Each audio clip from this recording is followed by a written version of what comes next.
pretty impressive start-ready display, isn't it? A totally committed professional. This now a hugely improved and modified aircraft. You would have seen it in the muscle drive plane in the past, but it's capable now with little engines, 350 horsepower each, just strapped to just the forward edge, just behind the engine, just in front of where Richard is sitting, adding that extra zip and power.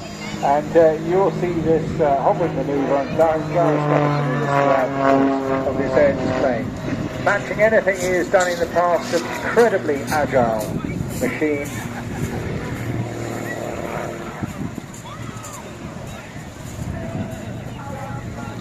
It's wacky, it's wild, it's hard work. Here he is in his usual position, upside down, pushing the aircraft around using the rudders. And the blood pouring into his head is straining against it before zipping out in a number of dynamic rolls back into normal and rarely ever stable flight, but nonetheless exciting. So he's got the whole pockets of manoeuvres up his sleeve, Richard, and he's given the opportunity and the flexibility to design the display as suits the conditions. And here we are on a near perfect day for the flying. Right in the top end, and of course, not easy, it's just taking hours and hours and hours of practice, but of course, you've got to keep fit for it as well. Right up in the regime for Formula 1 drivers, there is literally hanging on to the residual power there. He was telling me earlier on that as we see the torque effects there, that he's thinking of adjusting the little jet engines, and you'll see them when you get close to you. They're just fitted similar colours of it, sort of a little bit camouflage, but you can just see them sticking out just between the wings on this aircraft. This aircraft going back to the mid to late 40s, really, in its development by Curtis Pitts, built pretty much exclusively for competition aerobatics and dominated much of the competition arena right through into the 60s and 70s with some very, very famous just see the speed with which he can put in those controls. Climbing now, here he is, virtually in the hover, and if he holds it much longer, the aircraft will start to, there it is, well, he's turned it into a pinwheel, turning it on its side as well as letting it hammerhead down at the same time, tumbling through the sky. But a little later on, when we come to his modified version of the Tower of Power, he will no doubt hang on in there and just let the torque of the propeller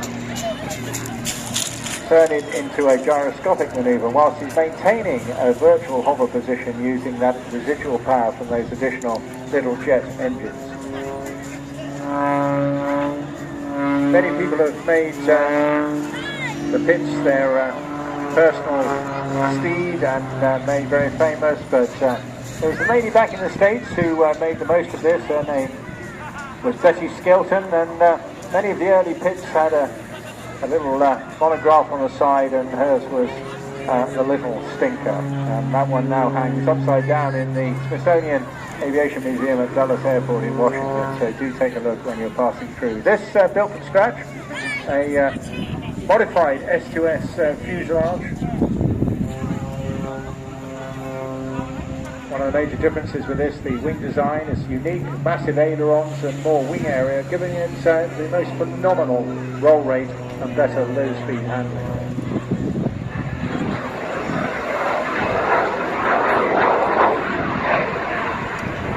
Looking absolutely magnificent in the bright sunshine today. Here he is, holding up. You hear the distinctive sound of those jet engines holding up. Here he is now hovering. Let's see how long he can just hang on in there. Just drifting slightly down, but the aircraft still firmly under his control. Maybe the tiniest bit of forward movement just to keep a bit of airflow over the wings.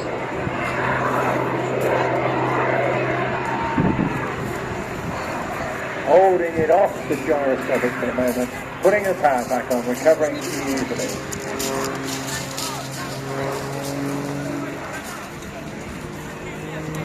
So whilst looking like a bit special, indeed it is, it's not like any other aircraft you can buy off the shelf, that's for sure. Richard, unique in his development as an engineer, an ex-tornado pilot himself. His father was a hunter display pilot, so flying is very much in his DNA. But he spends as much time in the engineering workshop with his aircraft as he does practicing to fly these displays. Once again, hanging in the air, taking all that residual power, a little bit of gyroscopic effect there, just enhancing that now. A most extraordinary position to be in an airplane. At this moment he'll just let it drop down, take back control, hammer heading down, and using all this energy now as he drives down to build up the nice manoeuvre.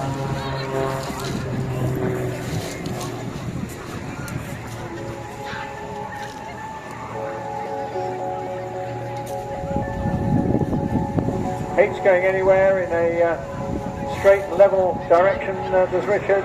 Always fills any remotely short gap with at least a few flick rolls or a tumble or just a bit of inverted flying.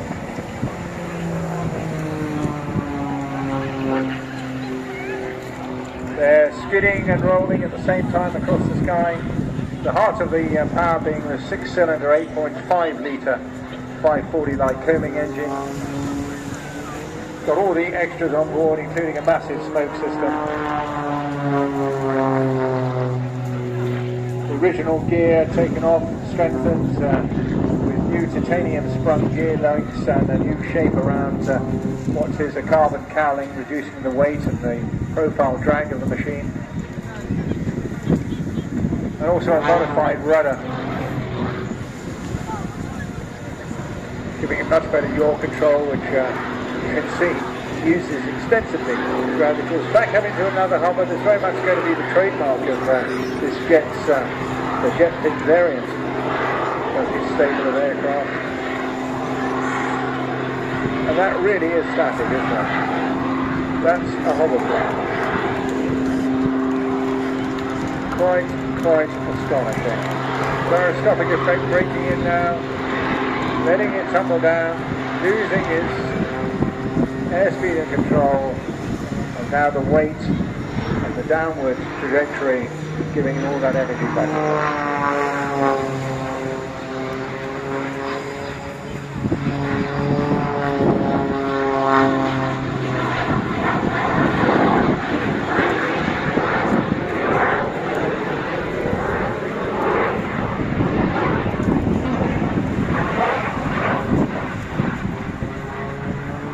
Really winding it up now. Sounds very strange, having a bit of jet noise as well there. Most unusual to have that associated with this class of aircraft.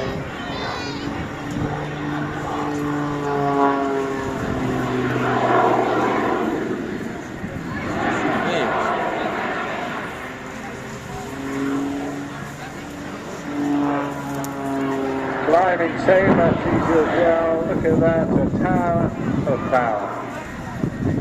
Astonishing. He'll just be collecting his thoughts again now, checking the TPs and whatever on the engine, ensuring that everything is ready to convert this height back into a bucket load of energy as he dives the aircraft in towards the sea.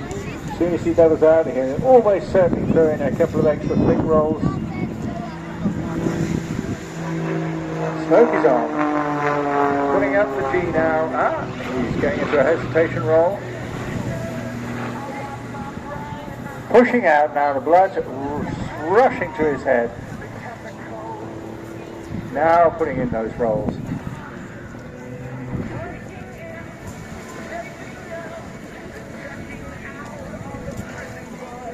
Got a max speed around about 200 miles an hour, but it stalls. Well, it doesn't really stall at all, as you've now seen, but a normal conventional stall would be around about 50-55 miles an hour. Tiny little aircraft, you sit really squat right in the heart of this airframe when you're flying it.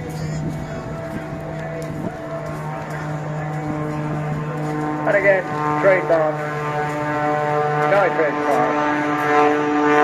Oh, that could be a pure jet engine, couldn't it? A pure jet aircraft flying past the jet. Really quite speedy.